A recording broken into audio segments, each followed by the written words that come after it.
I think that for most people, Halloween means one night and some trick-or-treaters come by and you buy some candy and it's very cute and fun, which it is.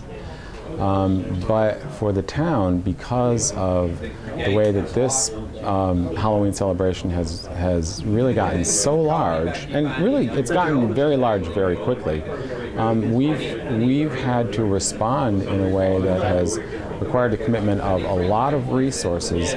And just to put that into perspective for people, we have to begin planning for Halloween the day after Halloween. Halloween for us is largely a safety issue, but it's also all about just the weeks and months of effort that goes into it, you know, along with the expense that goes into it.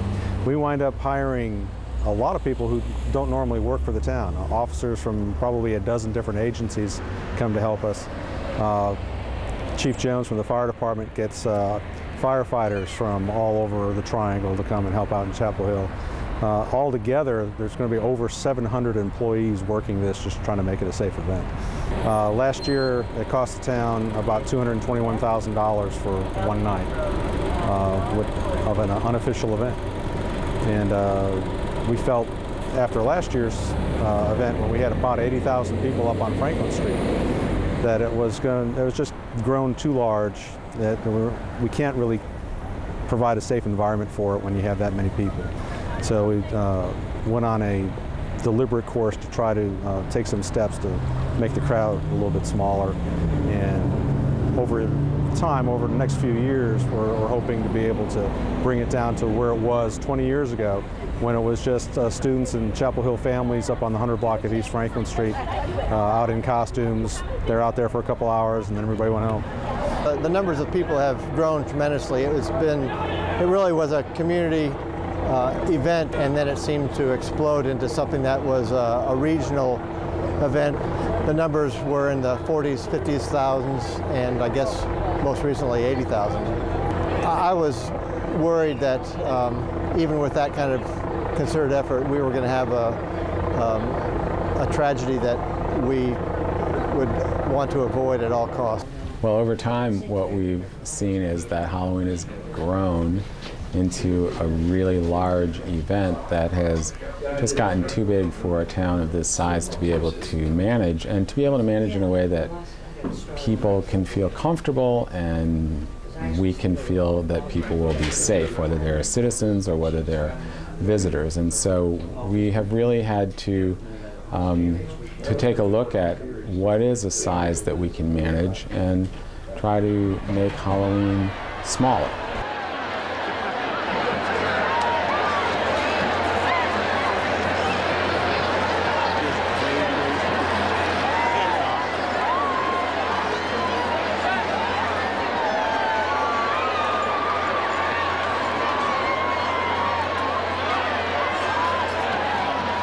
Well, I think we accomplished our goals. 35,000 people, a great team effort again, both before the event, during the event, and after the event. Team effort between our own town departments like public information and police and fire and public works, as well as the university and administration and students and our businesses. I think that partnership proves to be pretty powerful. So I think a lot more costumes, it looked like, this year. When we did close the street earlier, people left, and although some grumbling, mostly in a good mood about doing that. So that means to me that they got the message, that this is all about being safer.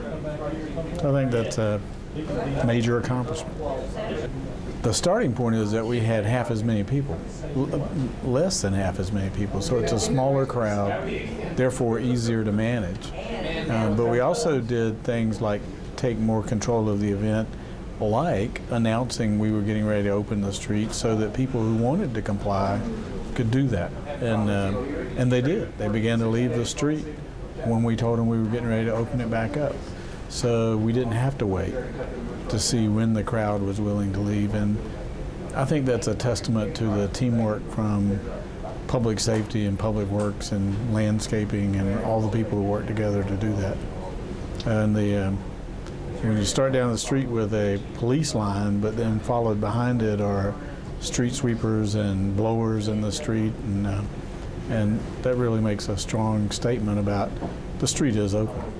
Well, the flashing lights and the big trucks and the officers walking down the street, but the officers working to make sure that the public works workers are safe as they do their job. It feels good. It looks good. It looks like people know what they're doing, and so I think the reaction reflects that. And we want to keep what it looked like on the street, which was a parade of costumes. That it felt much more that way this year than it did last year and the year before. So I think our goal was to achieve and get back to a homegrown Halloween, and I think we made giant steps towards that this year.